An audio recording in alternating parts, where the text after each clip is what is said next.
والسلام على أشرف الأنبياء والمرسلين وعلى آله وصحبه أجمعين. سبحانك لا علم لنا إلا ما علمتنا إنك أنت العليم الحكيم. اللهم رب اشرح لي صدري ويسر لي أمري واحلل عقدة من لساني يفقهوا قولي. Alhamdulillah, hari ini kita masuk ke usul yang baru, itu usul yang ke-17.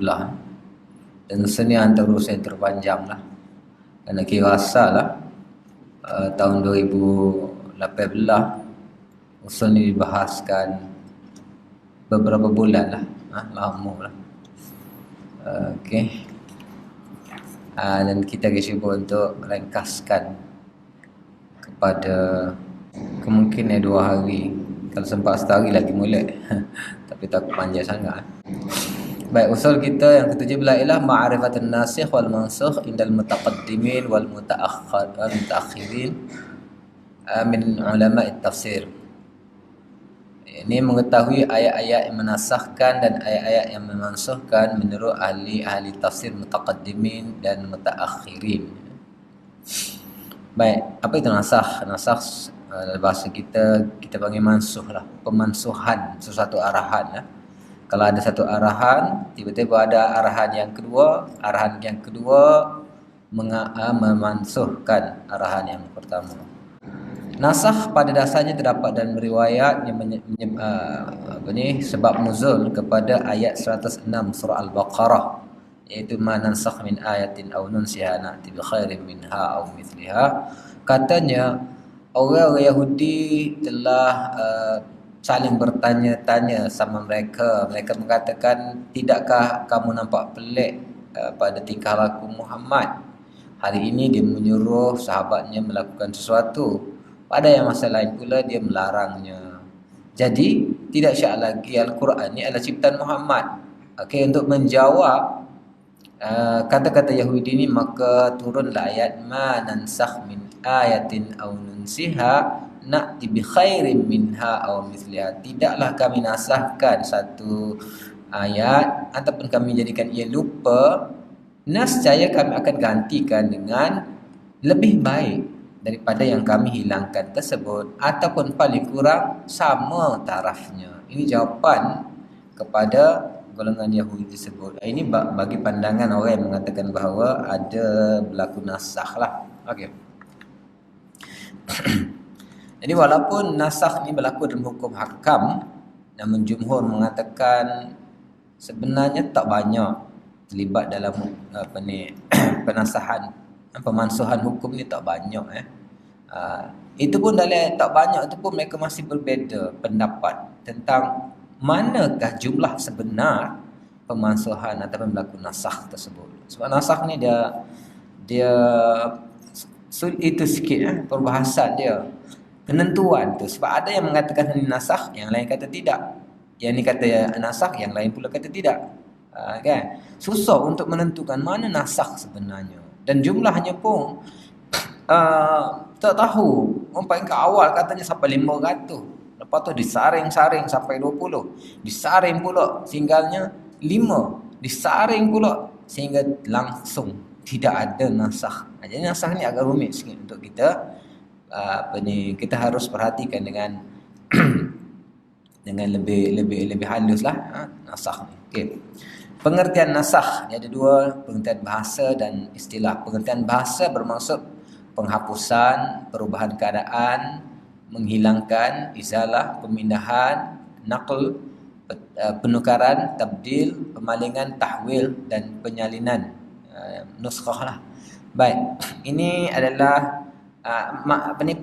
nasakh berkisar pada mana-mana ni saja. Kita akan bahas daripada awal hingga akhir. Orang yang berpendapat pemansuhan ini akan berlegar pada asas bahasa ni saja, berkisar pada makna-makna ini saja, makna izalah, makna tabdil, makna salin dan seumpamanya lah. Okey. Nasakh menurut istilah ulama mutaakhirin. Okey, sebagaimana yang zahirnya kita dapati bahawa daripada tajuk kita bahawa ada 2 golongan, 2 golongan, golongan mutaakhirin dengan golongan mutaqaddimin. Dan pendapat mereka ni sangat-sangat berbeza. Okey, yang ini kita nampak. Tapi sebenarnya keluar lagi satu grup yang lain yang lebih latest lagi daripada mutaakhirin.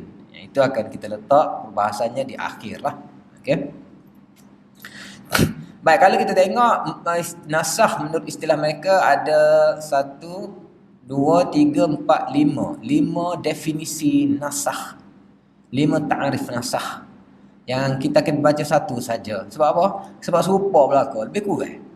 Kita ambil dari mana-mana. A, B, C, D. Kalau kita baca lebih kurang je pendapatnya. Contohnya kita ambil C. Berakhirnya satu penetapan hukum yang diambil daripada satu nas dengan sebab ada perubahan hukum daripada nas yang lain. Kalau baca yang lain pun lebih kurang. Maksudnya berlaku perubahan, berlaku pertukaran, berlaku, ataupun dalam bahasa kita pemansuhan. Mansuh maksudnya sudah berlaku. Ini kalau merujuk kepada makna tadilah, sama ada pemansuhan itu ada gantiannya ataupun tidak ada gantiannya. Okey, ganti ada tak ada. Contohnya kita kata okey, kenyataan di papan kenyataan rehlah bulan Oktober. Okey, tiba-tiba ada kenyataan baru. Rehlah bulan November. Itu dipanggil mansuh. Yang Oktober mansuh digantikan dengan arahan baru. Ataupun ada berlaku kenyataan rehlah bulan Oktober dibatalkan. Okey, itu berlaku mansuh tetapi tidak dibatalkan, tidak digantikan. Maksudnya lebih kurang gitulah. Maknanya sama ada berlaku penggantian, perubahan ataupun penghilangan. Nasakh juga maksudnya hilang. Izalah maksudnya hilang terus, tak ada ganti. Jadi definisinya lebih kurang ginilah. Kalau kita baca pun boleh rujuk kepada nota masing-masing lah. Okey. Dalil berlaku nasakh menurut mereka. Ini menurut golongan mutaakhirin lah. Ada dalilnya. Apa dalilnya? Ada 2 ayat yang jelas mengatakan dalilnya. Kalau kita tengok ayat itu sangat jelas. Yang pertama ayat Baqarah 106, ayat 106 surah Al-Baqarah, ma nansakh min ayatin aw nunsiha na'ti bi khairin minha aw mithliha. Tidaklah kami nasakhkan satu ayat. Jelas, nasakh satu ayat. Aw nunsiha, atau kami jadikan ayat itu dilupakan. Na'ti bi khairin minha aw mithliha. Nescaya kami akan gantikan dengan yang lebih baik ataupun yang setaraf. Okey, sekali kita tengok ayat ini adalah nas. Tidak ada makna lain lagi. Tidak boleh ditakwil lagi. Muhkam ayatnya. Kalau sekali tengok dah, kemah ayatnya. Berlaku penasakhan yang jelas melalui ayat dengan menggunakan isim zahir yang sangat jelas. Ma nansakh min ayah. Okey. Yang kedua, wa idza baddalna ayah makana ayah. Wa idza baddalna ayatan makana ayah wallahu a'lamu yunazzilu qala innama anta muftar. Dan apabila kami tukarkan satu ayat di tempat satu ayat yang lain, maksudnya kami gantikan ayat dengan tempat ayat yang lain, dan Allah lebih mengatakan apa yang dia turunkan. Sini ganti ayat turun, seolah-olah kita tengok ianya adalah nas yang tidak boleh dipertikaikan. Ini adalah sekali tengok adalah hujah yang berasaskan kepada nas. Okey. Sekali tengoklah. Sebab mana kata saya tengok, nanti kita tengok jawapan orang yang menolaknya, yang tidak bersetuju bahawa ini adalah dalilnya. Baik. Yang ketiga, hadis riwayat Muslim, itu anna Nabiy sallallahu alaihi wasallam idza yastaqbilu baital maqdis fi shalah aqama halus kita pun apa anna Nabi sallallahu aqama yastaqbil baital maqdis fi shalah 16 syahran thumma nusikha dhalika bi talbi tawajjuh ila al-Ka'bah. Bahawa Nabi SAW telah menghadap ke Baitul Maqdis dalam sembahyang selama 16, selama 16 bulan. Maknanya mana ni?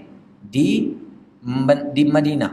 Bermula daripada kita kata hijrahnya lah, daripada hijrah 16 bulan di Madinah Nabi bersembahyang menghadap Baitul Maqdis.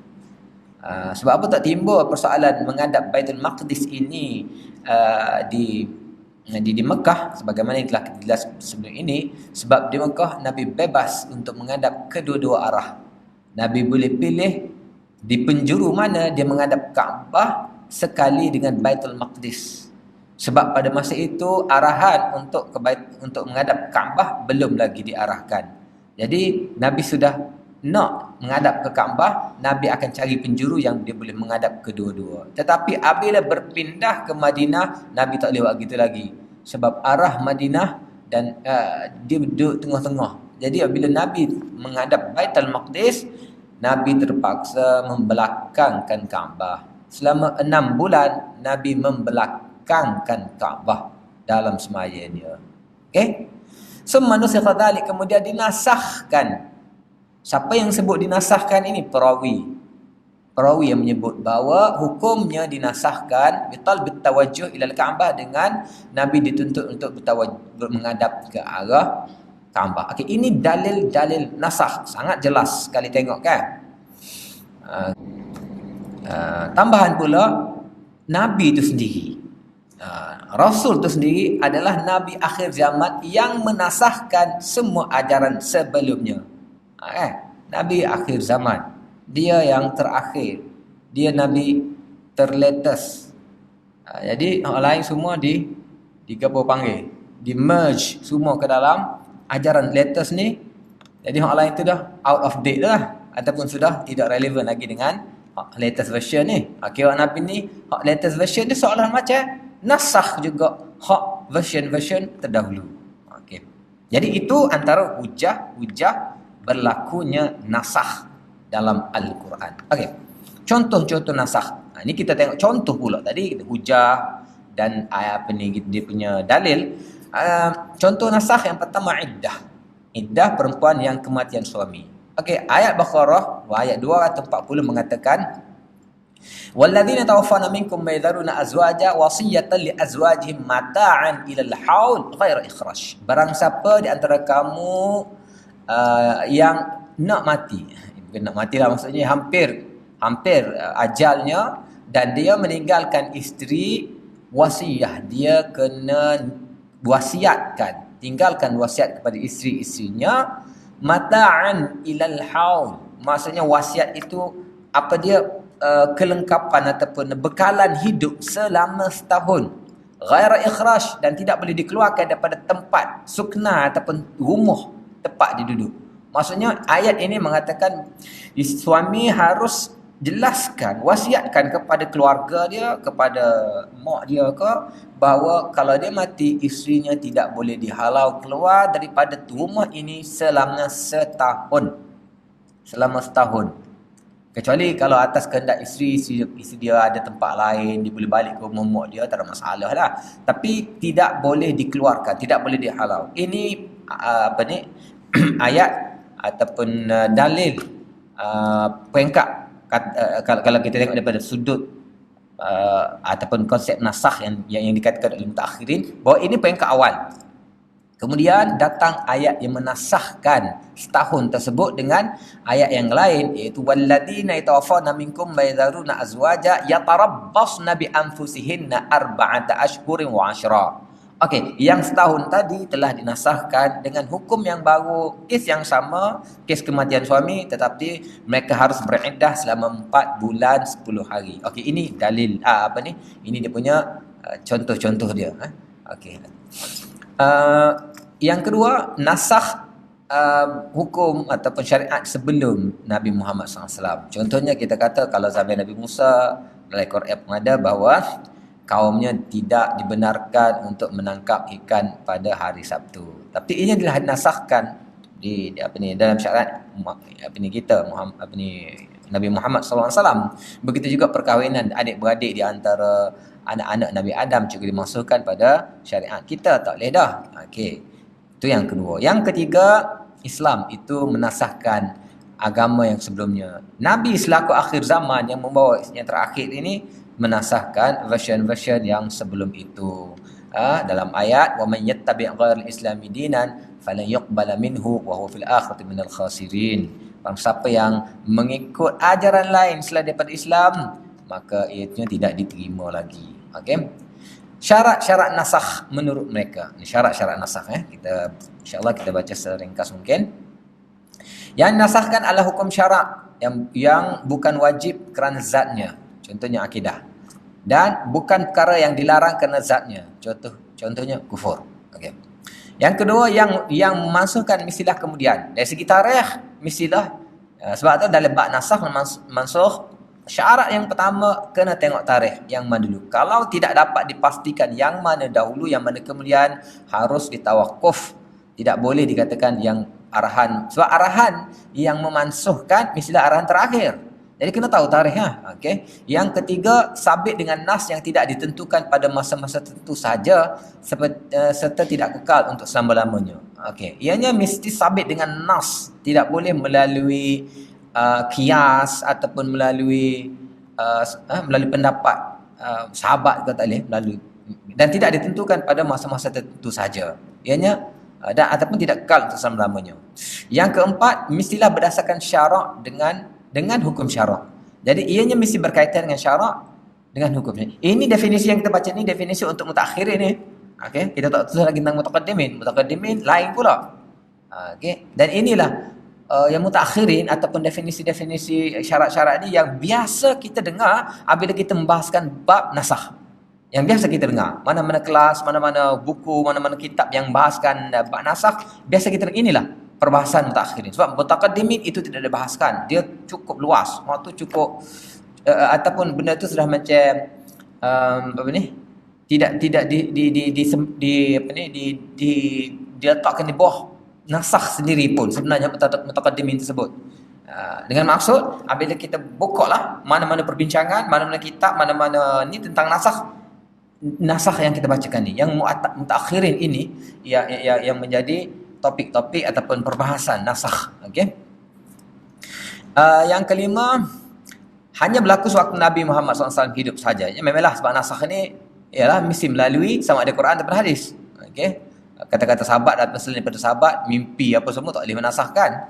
Yang keenam, yang nasahkan mestilah hukum berbentuk amali. Yang satu hukum berbentuk amali, bukan bentuk kita kata iman atau seumpamanya. Yang ketujuh, tidak berbentuk menyuruh ataupun kulli. Okey. Yang ke-8, sama kuat atau boleh kuat. Jadi yang menasahkan sama-sama kuat. Contohlah macam kita buat contoh tadi, katalah okey, arahan rehlah Oktober itu dikeluarkan oleh pejabat Darul Kausar. Jadi yang akan tukar arahan baru rehlah kepada November, mestilah sama ada arahan pejabat atau lebih tinggi daripada pejabat. Tak boleh arahan tu daripada Masjid Kantin, kan? Tak jadilah itu arahan yang lebih rendah. Okey. Yang ke-9, berlawanan dengan hukum yang dinasahkan tapi sama jenisnya. Jadi nasakh mestilah satu benda yang berlawanan. Tak samalah. Tak serupa dari sudut, kalau sebelumnya boleh jadi tak boleh, sebelumnya kena lepas tu tak kena.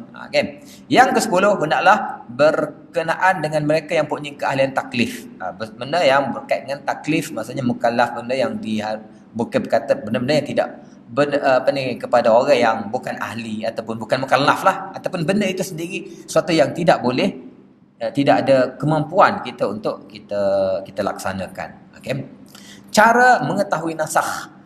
Yang pertama, melalui bentuk penegasan berbentuk lafzi dengan lafaz. Maksudnya arahannya, nasnya dalam bentuk lafaz ataupun niabah, ganti pada nafas. Kalau kita macam tadi, arahan tadi adalah misalnya berbentuk tulisan, nota, kan? Nota dia ganti kepada lafaz lah. Bukan dalam satu bentuk kiasan atau dalam bentuk ilham, tak boleh lah. Okay? Contohnya kalau ayat Quran sering dijadikan sebagai dalil nasakhnya ayat al-an ataupun al-an khaffafallah. Al-an khaffafallahu ankum wa alim anna fikum dha'fa. Ini adalah nasakh kepada arahan sebelumnya untuk orang Islam bila bertembung dengan musuh dia harus lawan 1 lawan 10. 1 lawan 10 peringkat awal. Akhirnya Allah kata al-an khaffafallahu ankum. Akhir sekarang ni Allah tahu, Allah ringankan sedikit 1 lawan 10 itu kepada lebih ringan. Itu al-an khaffafallahu ankum itu dalam bentuk lafaz, dalam bentuk jelas sebagai nas, dalam bentuk nas lafaz lah. Baik. Okey, jadi al-an khafafallahu ankum tu dia menasahkan ayat ya ayuhan nabi haradal mu'minin 'alal qital in yakum minkum 'ishruna sabirun yaghlibu mi'atain. Kalau kamu ada 20 orang yang tabah, yang bertahan, yang kukuh, yang pendekar semuanya, kalau ada 20 orang pendekar ni yaghlibu mi'atain, kamu boleh mengalahkan 200. 200 orang. Maksudnya berapa tu? Okey. Jadi itu peringkat apa ni? Nanti kita kerja beberapa kali lah dia daripada peringkat keringan ke berat ke ringan. Okey, jadi ayatnya nasakhnya dalam bentuk arahan yang jelas lah. Okey. Yang kedua, nasikh datangnya kemudian. Nasikh ni yang menasahkan. Okey, nasakh ni maksudnya dia punya masdar, pemansuhan. Yang pemansuhan ni dia mesti ada terdiri daripada dua komponen lah. Jadi dua benda, yang menasahkan dan yang kena nasakh. Yang menasahkan kita panggil nasikh, yang kena nasakh kita panggil mansukh. Jadi kalau istilah nasikh itu maksudnya yang menasahkan, kalau mansukh yang dinasahkan. Fa'il maf'ul lah. Okey. Jadi nasikh maksudnya yang menasahkan tu datangnya kemudian melalui kenyataan Nabi sallallahu alaihi wasallam. Contohnya dia kata kuntu nahaitukum an ziyaratil qubur fazuruha. Okey, mestilah bentuk yang menasahkan itu kemudian, yang masuk itu mestilah yang terdahulu. Dalam bentuk contohnya sih kenyataan Nabi. Nabi kata kuntu nahaitu, dulu sebelum ini aku telah larang kamu untuk ziarah kubur. Tapi sekarang ni ziarahlah, pergilah. Jadi hak mana mestilah pergilah itu, ziarahlah itu adalah yang kemudian. Yang kemudian itu dipanggil nasikh, yang menasahkan hukum larangan Nabi. Okey. Yang ketiga, penegasan melalui ijma' yang datang kemudian. Okey. Yang keempat, melalui perbuatan Nabi SAW. Contohnya Nabi merjam Ma'iz al-Aslami tanpa menyebatnya. Sedangkan hukum sebenar orang berzina yang muhsan dipanggil kena sebat. Tetapi Nabi SAW dalam menghukum Ma'iz al-Aslami, Nabi tak sebat Ma'iz, sebaliknya hanya merejam. Jadi perbuatan Nabi SAW yang datang selepas arahan ataupun hukum sebelumnya juga sebagai nasikh ataupun memansukhkan. Okey. Bahagian nasakh. Ada 4 bahagian nasakh. Yang pertama, nasakh secara jelas dipanggil sarih. Sarih tu jelas. Yang kedua, nasakh secara kandungan ataupun dhimni. Nasakh secara keseluruhan ataupun kulli. Nasakh secara sebahagian ataupun juz'i. Okey, contoh yang sarih yang jelas, syarak menyatakan secara terang. Contoh tadilah al-an khaffafallahu ankum, itu dipanggil sarih, jelas. Okey. Yang kedua, secara dhimni, ini syarak mensyariatkan satu hukum yang bertentangan dengan hukum terdahulu. Dia tak sebut nasakh, dia tak sebut sekarang kita dah tukar, dia tak sebut sekarang hukum berubah, dia tak sebut perubahan dengan jelas. Tetapi kita faham bila datang satu hukum yang bertentangan, dalam keadaan kedua-duanya tidak boleh disatukan dalam satu-satu masa, maka harus dipakai salah satu daripadanya. Kalau kita gagal menjamakkannya, maka nasakh harus dipilih. Pilihan kedua, ataupun dalam kes yang tidak ada pilihan lain selain daripada harus digugurkan satu, dipanggil nasakh. Okay, itu dipanggil dhimni. Contohnya ayat Al-Quran, kutiba alaikum idza hadara ahadakumul maut in tarak khairunil wasiyah. Ditetapkan kepada kamu apabila kamu, salah seorang kamu nak menghampiri kematian, in taraka khairan, sekiranya dia ada meninggalkan harta, al-wasiyah, kena kutiba tadi ke apa? Hal yang dikenakan tadi, yang ditetapkan tadi ke apa? Kena wasiat. Maksudnya hukum ini adalah wajib berwasiat. Seorang yang rasa dia nak mati dah, tak boleh mati lagi, tinggalkan dulu wasiat. Tinggal kelusuan dalam bentuk harta tersebut. Hak ni beri ke siapa, hak ni beri ke siapa. Biar jelas dulu sebelum dia mati. Okey. Kemudian datang pula ayat miras. Itu ayat wasiat. Yusikumullahu fi auladikum lidzakari mislu hadzil unsayain fa in kunna nisaan fawqa thnataini falahunna thulutsa ma tarak. 2 ayat atau 3 ayat itu sangat-sangat detail, jelas membahagikan pusaka di antara waris. Dengan maksud ini ayat pusaka yang membahagikan siap-siap. Kalau kita tak sempat wasiat, malah nak wasiat pun tak ada masalah sebab sudah ada ayat pusaka. Okey, jadi itu berlaku pertembungan dua tu. Nak pakai mana sah? Nak pakai kena wasiat ke? Sebab wasiat apa lagi dah ada siap-siap dah ni. Tak perlu wasiat, sudah ada ayat pusaka. Okey, jadi salah satu kena gugur. Jadi kena gugur ini dipanggil secara dimni. Bukan secara jelas. Kita terpaksa pilih salah satu. Either one. Kena pilih. Sebab tak boleh bertembung. Okey. Jadi ayat tadi dinasahkan. Ada kata tadilah ayat warasah. Yang jelasnya. Ada yang mengatakan hadis Nabi juga dinasahkan. Contohnya Nabi SAW sebut Innallaha a'ta kulli dhi haqqin haqqah. Allah SWT telah siap-siap memberikan hak-hak orang yang berhak dalam bab harta ni. Jadi fala wasiyata liwaris. Maka tidak perlu lagi wasiat kepada waris. Jadi dalam kes tadi harus digugurkan kewajipan berwasiat sebab sudah ada ayat pusaka. Okey. Ini kita baca contoh dulu perbahasannya akan selepas ni. Baik, seterusnya nasakh secara keseluruhan ataupun kulli. Yang ni syarak membatalkan hukum keseluruhan. Contoh ayatnya walladzina yatawaffawna minkum wa yadharuna azwajan wasiyatan li azwajihim mata'an ilal haul tadi. Yang ni kalau orang yang nak mati, yang dia meninggalkan isterinya, haruslah dia berpesan bahawa jangan diusik isterinya ini selama setahun. Dia duduk dalam rumah tu. Ataupun mata'an tu maksudnya harus dia tinggalkan bekalan. Maksudnya kita kena jaga dia lah dalam masa setahun. Okey. Dinasahkan oleh ayat hak kata tadilah arba'ata asyurin wa asyra. Jadi itu dipanggil keseluruhannya. Tukar terus. Okey.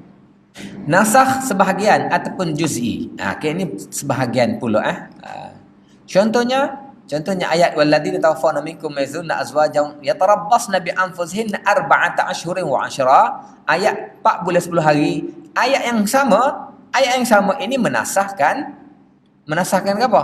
Menasahkan ayat setahun. Kan? Tiba-tiba dia pula yang menjadi mansukh. Ayat ni daripada satu sudut dia nasikh. Dia nasikh kepada ayat setahun. Tapi dia juga mansukh dengan ayat yang lain. Ayat dia lain ke apa dia? Ayat Wallahi ya'isna minal mahiyad min nisa'ikum in irtabtum fa'iddatuhunna thalathatu ashhur wallahi lam yahid wa ulatul ahmal ajalahunna an yad'ana hamlahun. Ayat seterusnya mengatakan yang kita merahkan tersebut iaitu iddah kepada orang yang mengandung, isteri yang mengandung ataupun perempuan yang mengandung. Apabila dia lahirkan kandungannya, tak kiralah dia lahirkan tu belum cukup atau lebih, kiraan habis iddahnya apabila sebaik saja dia melahirkan anak. Jadi ayat yang melahirkan anak ini iddah kelahiran anak ini telah menasahkan 4 bulan 10 hari. Yang 4 bulan 10 hari itu pula telah menasahkan 1 tahun. Jadi ada nasakh bertindan di sini kan? Nasakh bertindan. Okey. Cara-cara berlaku nasakh. Ada 2 jenis.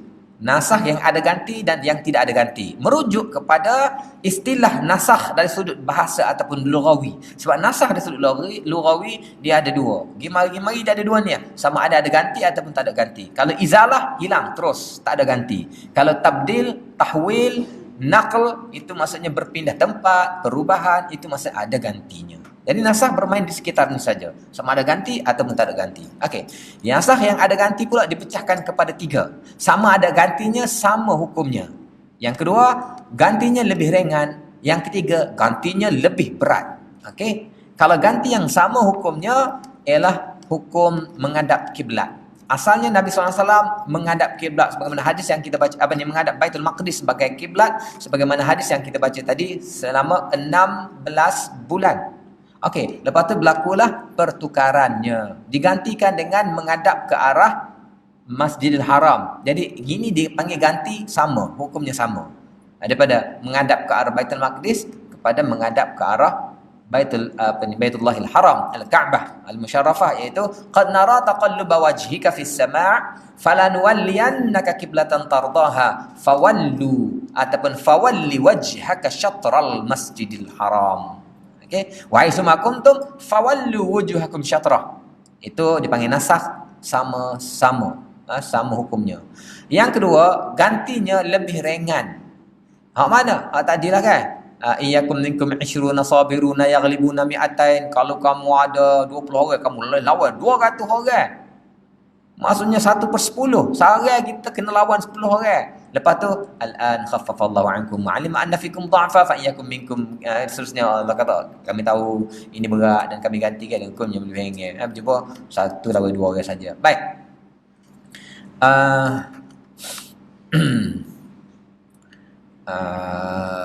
Okey, yang ketiga, hukum ganti ni nasakh, ganti ni hukum yang lebih berat. Gantinya lebih berat. Contohnya pengharaman arak. Pengharaman arak ada berlaku 3 peringkat. Kita tahu bahawa dalam ada beberapa hukum yang dia tidak on the dia tidak secara direct ataupun secara sekaligus. Turunnya ada hukum yang berat, kadang-kadang dia melalui pemeringkatan, tadrij dipanggil. Sama ada daripada berat kepada ringan ataupun ringan kepada berat. Okey, termasuk hukum arak. Hukum arak daripada ringan kepada berat. 3 peringkat dia. Sebab arak ni terlalu susah. Dia menjadi darah daging masyarakat. Jadi kita sebagai pengajaran juga, kalau benda-benda yang agak kental dah, kena step by step lah. Tak boleh kita cabut. Dia akan tercabut sekali, bukan setakat akarnya, dia akan rosak ke tanah-tanah tu kan kalau pokok tu. Jadi ada cara dia lah. Jadi arak juga dia ada berlaku 3 peringkat, yang mana daripada ringan kepada berat. Contohnya peringkat yang pertama. Peringkat pertama tidak diharamkan secara pasti. Cuma dinyatakan bahawa dia ada arak ni ada dia punya kesan buruk gitulah dalam ayat yas'alunaka 'anil khamri wal maisir qul fihima ismun kabirun wa manafi'u linnas wa ismuhuma akbar min naf'ihima. Okey, arak mereka menanyakan engkau tentang arak dan judi. Jawablah, arak dan judi tu ada kebaikannya, tapi ada juga banyak dia punya keburukan. Tapi kalau nak dibandingkan, keburukannya lebih besar daripada kebaikan. Jadi tidak haram lagi peringkat ni. Cuma sahabat-sahabat yang cerdik, dia sudah nampak bahawa dia kokoh tinggal dah. Kokoh tinggal dah. Baik. Peringkat kedua, ditegah minumnya ketika mengerjakan sembahyang. Iaitu yang kita jumpa dah bahawa imam sendiri mabuk. Wala taqrabus solah wa antum sukara. Peringkat ni masih lagi tak jelas pengharamannya. Cuma sahabat dah kurangkan meminumnya, merujuk kepada jadual minuman harian. Maksudnya dekat-dekat nak semaya tak boleh minum, takut mabuk nanti semaya. Itu sahabat yang awam lah. Tapi sahabat-sahabat yang cerdik, sahabat-sahabat yang dekat ke apa, dia sudah tinggal lama dah. Dia dah tak molek dah benda ni, tak molek dia tinggal. Tak haram lagi, tapi dia sudah haramkan pada dirinya. Sebab dia nampak dah Al-Quran menunjukkan arak ni tak molek. 2 benda dah. Yang peringkat ketiga barulah jelas pengharamannya. Ya ayyuhalladzina amanu innamal khamru wal maisir wal ansab wal azlam rijsum min amali syaitan fajtanibuh. Perkataan fajtanibuh yang kalau kita belajar dalam usul fiqh, yakni amar, arahan itu membawa kepada haramnya. Jadi 3 peringkat barulah diharamkan. Barulah lepas tu kita dalam sirah bahawa sahabat semua pecahkan tempayan-tempayan arak sehingga bandar di Madinah katanya longkang-longkangnya penuh dengan arak. Noyaknya setiap rumah ada arak, ada simpanan. Setiap rumah ada stok araknya. Ada stok araknya. Sehingga boleh digambarkan banjir di longkang-longkang penuh dengan arak. Bukannya sikit tu. Nasakh yang tiada ganti. Okey. Apa ni? Contohnya kita kata ayat Allah mengatakan ya ayyuhallazina amanu idza najaitumur rasul faqaddimu baina yaday najwakum sadaqah. Ini poin awal. Allah mengarahkan siapa-siapa yang nak bertemu, nak menghadap Rasul, nak bertanya pada Rasul, kena sedekah dulu. Bukan sedekah pada tabung Rasulullah. Tak, Rasulullah tidak sediakan tabung Milo ke apa tak. Sedekah ni kepada orang-orang fakir miskin. Tengok comel syariat tu kan. Kadang-kadang ialah ada benda-benda peluang-peluang kena salurkan kepada golongan yang memerlukan. Kadang-kadang kita tak perasan begini, tapi Allah arahkan siapa nak jumpa dengan Nabi kena sedekahkan dulu kepada golongan fakir miskin. Lama-lama dimasukkan melalui ayat ashfaqtum an taqaddimu baina yaday najwakum sadaqah, adakah kamu merasa berat untuk menyediakan sedekah sebelum kamu bertemu dengan Rasulullah? Fa idza lam taf'alu wa taballahu alaikum, dan kalaulah kamu tidak mampu untuk melakukannya, Allah akan mengampunkan kamu. Jadi diangkat. Maksudnya ini adalah bentuk nasakh yang tiada ganti. Maksudnya sebelum ni hukumnya kena sedekahkan dulu. Dihapuskan, izalah dipanggil. Hapuskan tanpa ada ganti. Tidak kata kena semaya dulu ke ataupun kena buat apa. Tak ada langsung lah. Okey. Masa berlaku nasakh mestilah pada zaman Nabi SAW. Sebab yang berhak, yang ada autoriti untuk menasahkan hanyalah Allah dan Rasul melalui Al-Quran dan Sunnah saja. Okey, dalil-dalil menasahkan, dalilnya sama kuat ataupun lebih kuat lah.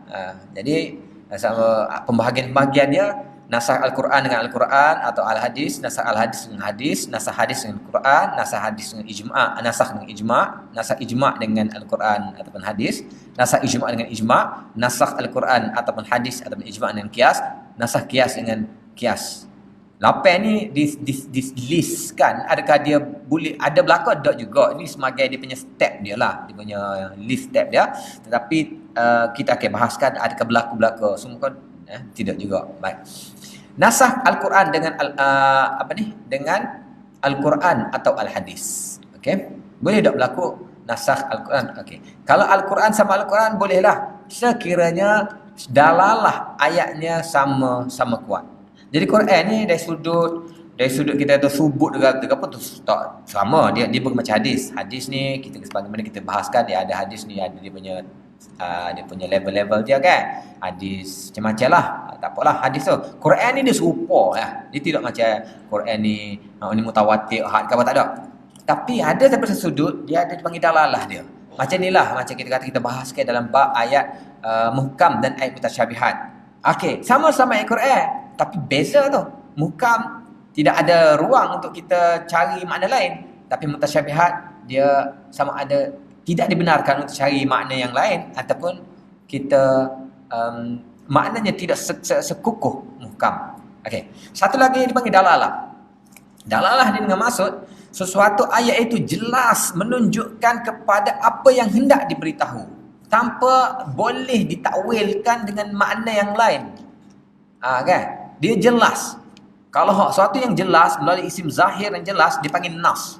Apa maksud nas? Nas ni suatu benda yang jelas tanpa ada takwilan yang lain. Itu dipanggil nas. Jadi Al-Quran tu kalau dalalah dia, kalau pendalilan dia, kalau petunjuk dia sama-sama kuat, maksudnya dia boleh saling menasahkan. Okey. Kalau dengan hadis, kena tengok hadis.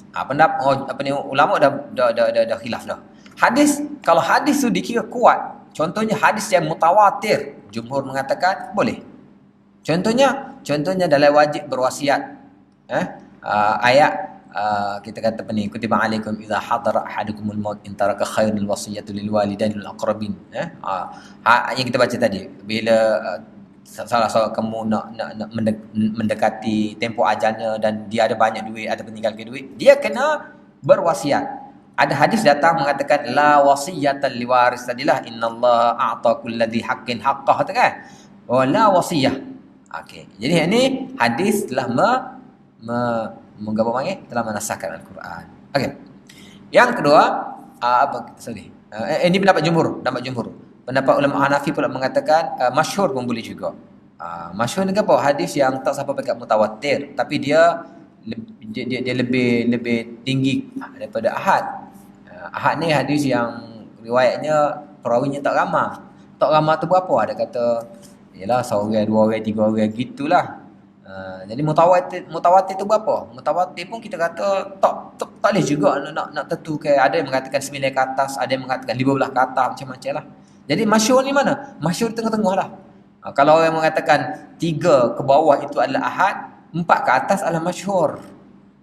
Kalau yang mengatakan 10 ke bawah tu dia kena 11 ke atas, gitulah. Maksudnya dia lebih ramai daripada ahad tapi lebih kurang daripada mutawatir, dipanggil masyhur. Cuma masyhur dan mutawatir ni sebenarnya bilangannya tak banyak, sangat sikit. Kebanyakan hadis semuanya ahad, tak apalah. Si pendapat sebahagian ulama dan Imam Syafi'i tidak harus walaupun mutawatir. Ada juga yang mengatakan hadis tidak boleh menasahkan Al-Quran sebab tidak sama levelnya. Dan apa dalilnya? Dalilnya ialah ma nansakh min ayah aw nunsiha na'ti bi khairin minha aw mithliha. Allah mengatakan tidak ada yang kami nasahkan daripada satu ayat kecuali kami akan bawakan min bi khairin minha, yang lebih baik daripada ayat tadi atau yang selevel dengan ayat tadi. Maksudnya kena sama-sama ayat. Ini bagi pendapat yang mengatakan bahawa ianya ayat Quran. Nanti kita akan bahas ke depan ni bahawa benarkah ini ayat Quran, sebab ada pendapat yang terkini, yang latest, yang ketiga kita kata, yang ketiga menjelaskan bahawa ada kekeliruan dalam memahaminya. Baik, tak apalah. Nasakh hadis dengan hadis ada 2 golongan pula. Jumhur mengatakan boleh, kalau sama-sama kuat dari segi sabit dan dalalahnya. Cuma mutawatir sama mutawatir, masyhur sama masyhur, had sama had. Cuma kalau ahad, dia tak bolehlah nak menasahkan mutawatir. Sama-sama ahad bolehlah sebab levelnya dah tak sama. Contohnya, kuntu nahaitukum ma'an ziyaratil qubur, dahulu aku telah melarang kamu untuk ziarah kubur, tapi sekarang pergilah kamu menziarahinya. Okey. Ulama Hanafi mengatakan had harus dinasahkan, hadis mutawatir masyhur. Ini perbezaan pendapat ulama lah. Okey. Hadis dengan Al-Quran. Hadis dengan Al-Quran harus boleh. Contohnya sembahyang menghadap kiblat. Okey. Hadisnya mengatakan inna Nabi sallallahu alaihi wasallam aqama sebelum Baitul Maqdis fi salati 17. Tadilah yang kita bacakan tadi bahawa ada riwayat mengatakan summa nusikha, kemudian 16 bulan Nabi SAW menghadap ke arah Baitul Maqdis di Madinah itu dinasahkan dengan ayat tawajjuh, ayat menghadap ke arah kiblat. Fa aina matwal wa haitsu ma kuntum fawallu wujuhakum syatrah. Okey. Nasakh dengan ijma' tidak harus. Hukum nasakh dengan ijma' pula tidak harus. Sebab tadi kita baca tadi kan list-list tadi, kita kata bukan semua. Kita tengok dulu dia punya list, sebab tu ada kalau hak-hak yang ni nasakh ijma' boleh ke tak? Tidak boleh. Tidak mungkin ijma' tu nasahkan. Sebab apa? Sebab ijma' ni sangat kuat. Ijma' ni sangat kukuh. Tidak ada benda yang boleh melanggar ijma'. Ijma' ni sangat kukuh. Walaupun kita tahu okeylah ada pendapat tentang ijma' ni lagu mana ijma' ni betul ke ijma'. Tapi asasnya kita kata sesuatu yang diijma'kan secara logiknya, apakah mujma' alaih dia tu? Kalau kita kata seluruh umat Islam ijma', kesepakatan itu didasari atas apa? Mesti dah didasari atas pemahaman mereka terhadap Al-Quran hadis. Sebab itulah kita kata apabila semua sepakat taufik, sebab Allah juga telah mengatakan bahawa umat ini tidak akan berikhtilaf ataupun tidak akan sepakat, la tajtami'u, ataupun Nabi SAW mengatakan la tajtami'u ummati 'ala dhalalah, dengan maksud dia sepakat, tidak ada bangkangan, tidak ada objection, semua terima bahawa kesepakatan dalam memahami itu adalah sebagaimana yang Allah kehendaki. Sebab tu kita kata ijma' ini benda yang tidak boleh dilanggar. Jadi ijma' tidak boleh dinasahkan. Tak apalah. Nasakh ijma' dengan Al-Quran hadis. Okey.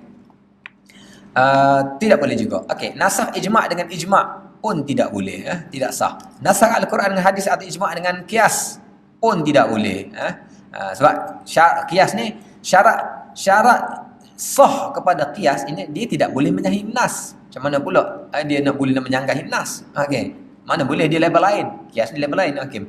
Nasakh qiyas dengan qiyas pun tidak boleh. Okey. Nas yang tidak boleh dinasahkan. Okey. Ada nas yang tidak boleh dinasahkan. Bukan semua. Bila berbicara tentang nasakh ni, bukan semua benda boleh dinasahkan. Ada benda yang tidak boleh dinasahkan. Apakah benda-benda yang tidak boleh? Apakah list perkara yang tidak boleh kita nasahkan? Yang pertama, ayat-ayat menyentuh tentang akidah sifat-sifat Allah. Yang ini tidak boleh berlaku nasakh. Yang ini memang tidak berlaku perubahan daripada awal, daripada zaman Nabi Adam sampailah zaman Nabi Muhammad SAW. Tidak akan berlaku sebarang perubahan dalam sifat Allah, dalam akidah. Sama saja. Rasul-rasul, para mursalin ni dibawa sama saja, bawakan ajaran akidah. Yang berbeza hanya hukum hakam, yang berbeza hanya hukum hakam. Jadi dalam bab tu tidak ada boleh nasakh. Contoh kita kata Allah itu Maha Kuasa, tiba-tiba ada ayat nasakh, tak ada, mana boleh begitu. Okey. Yang kedua, ataupun perkara lah syurga, neraka, apa tak boleh lah, tak ada. Okey. Yang kedua, sejarah dan kisah-kisah Nabi begitu juga. Tiba-tiba mari nasakh mengatakan cerita sebelum ni tak betul, mana boleh. Okey. Yang ketiga, hukum syarak yang telah diputuskan melalui ijma', tak boleh nasakh. Yang keempat, sifat mulia, sifat keji pun tak boleh. Tiba-tiba Allah mengeji, ayat ni Allah mengeji sifat nifak, ayat lain menasahkan kejian tersebut, mana boleh. Okey, ataupun memuji ke, tiba-tiba kita puji sifat soleh, tiba-tiba ada ayat menasahkan pujian tu, tak boleh. Yang kelima, hukum-hukum furu' atau cabang syarak. Okey, hukum-hukum tentang furu' ataupun cabang syarak yang telah dijelaskan berkekalannya oleh syarak. Maksudnya suatu benda yang telah dijelaskan bahawa ini berkekalan selama-lama oleh syarak, hak tu tidak boleh. Contohnya jihad dan lain-lain. Okey, hikmah nasakh. Hikmah nasakh. Yang pertama, menjaga kemaslahatan. Okey, ini kita baca ni dalam skop mutakhir ni. Kena ingat masih kita sekarang ni kita masih membahaskan peringkat awal. Kena balik semula. Tadi kita bahaskan daripada peringkat awal bahawa perbezaan ataupun tajuk kita punya usul ini adalah kita kata sudut pandang nasakh daripada mutaqaddimin dan mutaakhirin. Yang ni kita baca daripada mutaakhirin. Kita baca daripada sudut pandang mutaakhirin. Syarak dia ke, apa yang kita baca tadi lah, semua-semua tajuk itu sudut pandang ulama mutaakhirin. Okey.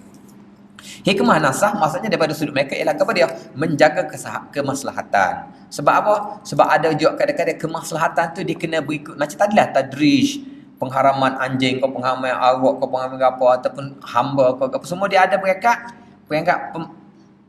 dipanggil tadrij, peringkat ansur-ansur itu.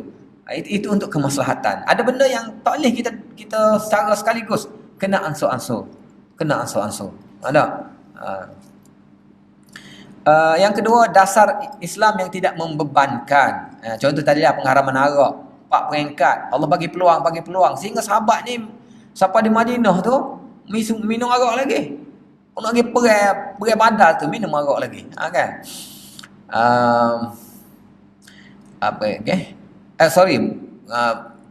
Ni riba. Arak pun gitu jugalah. Arak pun gitu juga. Ni hukum riba. Riba ada 4 peringkat. Maksudnya riba juga satu benda yang berakar umbi, yang Allah tidak cabut sekaligus juga. Sama dengan arak. Ada benda-benda yang tak boleh cabut sekaligus sebab dia sudah berakar umbi. Riba juga melalui 4 peringkat. Kalau arak tadi 3 peringkat, riba 4 peringkat. Kita cuba tengok peringkat. Allah nak haramkan riba. Peringkat pertama Allah kata wa ma ataitum min riba liyarbu fi amwalin nas fala yarbu indallah. Allah bandingkan. Allah kata riba yang kamu ni yang kamu ambil, yang kamu amalkan la yarbu indallah. Benda tu tidak riba. Riba ni maksudnya asal perkataan riba maksudnya berkembanglah. Bercambah. Jadi benda tu la yarbu indallah. Di sisi Allah benda itu tidak bercambah pun. Maksudnya Allah telah macam condemn lah. Condemn. Allah kata wa ma ataitum min zakah turiduna wajha Allah fa ulaika. Allah bandingkan kalau sebaliknya, kalau orang bui harta dalam bentuk zakat gini akan dapat dia punya ni kan. Riba tak ada ke satu. Di sisi Allah itu. Allah macam condemn gitu sahaja peringkat awal. Tidak kata mengecamnya dengan mengharam ke tak. Okey. Tapi satu bentuk condemn yang halus. Peringkat kedua Allah kata dalam riba itu ada perbuatan zalim. Fa bi zulmin minal ladzina hadu haramna alaihim thayyibatin hilat lahum bisaddihim an sabilillah katsira wa akhdhihimur riba wa qad nuhu anhu. Allah tentang orang inilah tentang kezaliman gini ni Allah kata dan begitu juga dengan pengambilan riba yang mereka dulu apa Yahudi apa ni telah dihalang untuk mengambilnya. Masih belum jelas pengharaman tu peringkat kedua tu. Tapi nampak dah macam riba ni tak molek. Okey, peringkat ketiga Allah menunjukkan gambaran yang tidak baik. Contohnya dalam ayat ya ayyuhalladzina amanu la ta'kulur riba adha'afan mudha'afa. Allah melarang janganlah makan riba yang berganda-ganda tersebut. Peringkat 4 barulah pengharaman secara mutlak. Bila Allah berkata alladzina ya'kuluna riba la yaqumuna illa kama yaqumu alladhi yatakhabbathu asyaitanu minal mas dzalika bi annahum qalu innamal bai'u mithlu riba wa ahallallahu al-bai'a wa harrama riba. Barulah kata putus. Peringkat keempat barulah kata putus mengatakan hak riba ni kotor dan haram. 4 peringkat. Okey. Hikmah nasakh. Yang ketiga untuk mengemaskan hukum syarak. Okey, ada setengah hukum sesuai untuk waktu itu saja. Okey, yang keempat penurunan secara asal-asal memudahkan mereka memahami. Kadang-kadang ada benda juga yang kalau dibuat secara sekaligus itu susah untuk dihadam. Yang kelima memberi kesempatan masyarakat Arab awal untuk memahami kefahaman mereka secara beransur-ansur. Okey. Ini sudut pandang nasakh daripada mutaqaddimin. Okey. Nasakh menurut istilah ulama mutaqaddimin. Tadi dalam slide yang kita buat tadi adalah nasakh dalam sudut pandang ulama mutaakhirin. Siapa ulama mutaakhirin? Ada perbahasan tentang jelah. Asasnya kita kata mutaakhirin ini adalah selepas generasi yang ketiga. Maksudnya selepas tabi'in. Okey. Dan kebanyakan kita kata perbahasan tentang nasakh adalah perbahasan yang mutaakhirin tadi. Okey, ini pula sudut pandang daripada ulama mutaqaddimin. Siapa ulama mutaqaddimin? Hak ni yang lebih awal, 3 generasi ke atas. Ataupun ada yang mengatakan 400 tahun, 300 tahun. Tapi asasnya ialah ulama-ulama kalau segi zamannya ialah sahabat, tabi'in dan tabi'in. Ataupun daripada sudut pandang yang lain pula, sebenarnya dia bukan mewakili zaman tapi mewakili fikrah. Dengan maksud mungkin ada orang yang hidup zaman tu tapi fikrahnya fikrah mutaakhirin. Ada orang yang hidup zaman mutaakhirin, fikrahnya mutaqaddimin. Ada. Contohnya seginilah kita kata salaf. Bila kita bercakap tentang salaf, dari segi zaman, salaf ni ialah zaman salaf tu lah. Tapi dari segi fikrah, mungkin ada orang yang tidak duduk zaman tu yang kita panggil salafi. Salafi, dia tidak hidup pada zaman salaf, tetapi fikrahnya fikrah salafi. Jadi lebih kurang gitulah. Mutaqaddimin ini adalah peringkat tu dari segi cuma perbahasan tentang ini harus diperhatikan dengan baik sebab dia agak halus lepas ni. Lepas kita bincangkan dua ni, kita akan pergi pada perbincangan yang ketiga. Untuk menyimpulkannya, kita harus sebab ini perbahasan yang agak dalam sikit Okey, tak apalah. Okey. Mutaqaddimin, Syekh Waliullah Deh lalu mengatakan topik nasakh ini kita baru nak masuk ke topik perbincangan Okey, kalau sempat, mungkin tak sempat juga hari ni. Topik yang paling rumit dalam ilmu usul ini, salah satunya Syekh Waliullah mengatakan bahawa topik inilah topik nasakh ini agak rumit. Apa butir dia dah? Apa tempat dia? Duk mana? Kerumitan duk mana? Kerumitannya adalah dalam membahaskan pertentangan istilah yang digunakan oleh mutaqaddimin dan mutaakhirin. Itu yang point dia. Dan mereka hidup pada zaman yang berbeza. Kalau kita boleh buat seminar, tak ada masalah. Kita boleh panggil sebelah ni ahli panel mutakhirin, ni ahli panel mutaqaddimin, boleh bincangkan sama-sama. Ini mereka hidup zaman berbeza, jadi pemahaman yang dibawa oleh orang lepas tu dengan istilah-istilah masing-masing itu hak ni rumit. Tapi kita percaya bahawa kerumitan itu apabila belum dijinakkan oleh kita kata yalah ulama-ulama yang datang kemudian yang membetulkan ataupun menjamakkannya. Contohnya Syekh Waliullah sendiri. Sangat hebat Syekh Waliullah ni. Jadi Syekh Waliullah mengatakan apa sebab benda ini sangat rumit ialah sebab istilah. Samalah dalam mana-mana perbahasan pun. Kalau kita tak sesat, bila kita tak sesat bagi istilah. Contohlah orang duk balah bid'ah apa ni dah. Sampai sekarang tak selesai lagi. Istilah bid'ah itu bila dilihat daripada sudut yang berbeza, tak akan selesai. Sampai sekarang ni kita masih lagi dengar kata kalau kita tak si bid'ah, berapa apa ni tak sama naik motor lah. Tak sama naik motor lah. Masih kalau benda ni masih belum selesai, sampai bila apa ni perbincangan tentang bid'ah ini tidak akan selesai.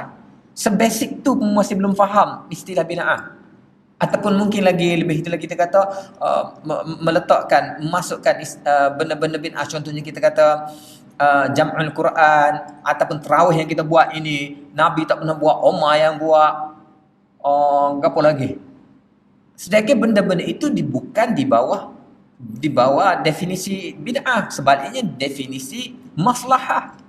Dia kata tu Umar kata ni'matul bid'ah hadhi itu dari segi lughawi. Ada sebenarnya perbahasan ni kalau apa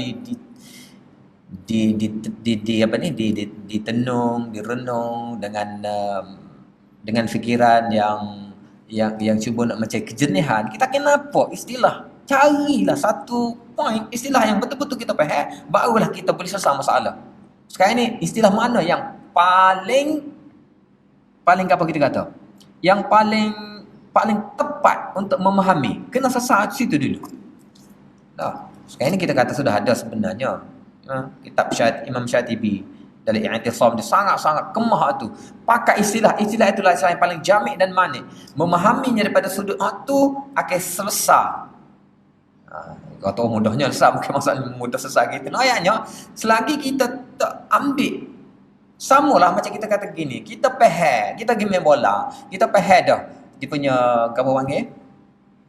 Dia punya apa ni peraturan apa, selesai masalah, banyaklah selesai masalah, walaupun balas juga, tapi kalau kita tak faham lagi, kita pergi main dengan orang kampung mana, dia tak tahu bahawa handball ni adalah apa ni foul ke apa dah, dia tak tahu keeper ni tak boleh keluar daripada apa ni dia punya, jadi banyak benda.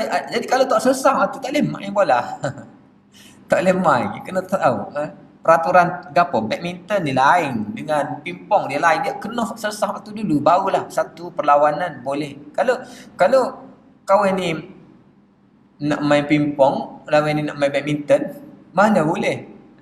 Jadi gitu juga masalah istilah ni sangat penting sebenarnya. Jadi Syahullah mengatakan bahawa sebab utama kepada payahnya bab ni ialah perbezaan istilah. Okey. Mutaqaddimin kita ringkaskanlah. Mutaqaddimin secara ringkasnya lah, memahami nasakh adalah daripada makna bahasanya, iaitu izalah ataupun tabdil ataupun naql ataupun tadilah, maksudnya perubahan sesuatu benda. Yang kadang-kadang perubahan ke apa tu satu benda yang daripada ulama mutaakhirin itu bukan nasakh. Sebab itulah pada poin ke awal nasakh dilistkan sebanyak 500 ayat nasakh. Macam mana kita kata? Ataupun 200 lebih 200 lebih, 240, 250 nasakh.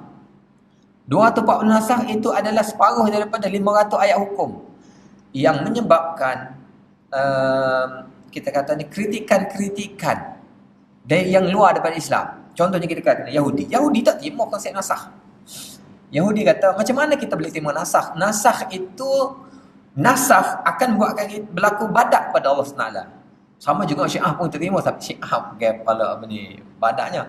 Nah ayatnya sebenarnya konsep nasakh ini dia boleh membawa satu perspektif apa ni kita kata, satu persepsi yang menunjukkan bahawa ini agama ini bukan datang daripada Allah, sebaliknya datang daripada Muhammad. Sebab sebentar lagu ni. Kalau Allah SWT mesti dia maha mengetahui, dia tak akan berlaku perubahan. Walan tajida li sunnatillahi tabdila. Sebagaimana sunnah Allah yang tidak ada tabdil, begitu juga Allah yang tidak ada tabdil. Tapi orang yang kata-kata dia kata tak tengok sudut tu, kena tengok sudut bawah. Atas pengetahuan Allah lah juga berlaku nasakh. Contoh kita kata macam kita lah, macam Darul Kausar ni kan. Kenapa tahun 1 tak belajar lagi kita usul? Iyalah sebab ataupun kenapa kita tahun 1 apa ni kita nahunya kita yang nipis lah. Kenapa tak buat? Dah kayak kita hok molek sekali Ibnu Aqil kau ataupun kita tinggi. Kenapa tak letak nu selalu? Adakah pihak pengurusan tak tahu bahawa kita ni baik? Dia tahu hak ni baik dan hak ni hak latest apa, tapi tak sesuai dengan tahun 1, tahun 2, tahun 3. Pakailah kita nipih-nipih dulu. Kan? Itu dia punya jawapan lah. Tapi nak ayatnya lagu itulah. Poin ke awal, nasakh kalau melalui sudut pandang mutaqaddimin terlalu banyak. Sampai 250 ke 240 yang menyebabkan separuh daripadanya berlaku nasakh. Adakah berlaku nasakh sungguh? Tidak, itu bukan nasakh. Itu nasakh daripada sudut pandang mutaqaddimin yang memasukkan kesemuanya berlaku perubahan itu nasakh. Sebenarnya bukan nasakh. Itu masalahnya. Yang mutakhirin dia tak nampak lagu tu. Sebab apa? Sebab disaring-saring oleh akhirnya oleh kita kata Imam Jalaluddin As-Suyuti yang sebelum tu dia apa ni? Dia ambil daripada ulama sebelumnya itu hanya saringannya 20 sahaja. Yang lain tak tepat dengan istilah sebenar nasakh pada ulama mutakhirin. Di perbezaan istilah sebenarnya. Bukan kata orang tu salah. Perbezaan istilah. Sama tadi kita kata naik motor bid'ah ke tak? Nabi tak pernah naik motor. Naik motor bid'ah ke tak? Ya, bid'ah. Segala rawi bid'ah lah. Tapi bukan dari sudut istilahi. Itu masalahnya. Kalau kita lughawi belaka, semua bid'ah. Mic bid'ah. Masjid kapek bid'ah. Nabi tak main atas kapek. Semua bid'ah. Itu bid'ah lughawi. Bukan bid'ah istilahi. Sama juga dengan nasakh tersebut. Kalau kita semua nasakh lughawi, memang banyaklah nasakh. Kalau ini nasakh istilahi ni, yang akhirnya diperkemaskinikan di golongan mutakhirin, dia hanya sikit saja. Dia main khilaf, akhirnya 20 ya. 20 tu pun akhirnya Syah Waliullah mari saring lagi saling tidak 20 pun. 15 daripadanya dia saring tak tepat. Hak tepatnya adalah 5 sahaja.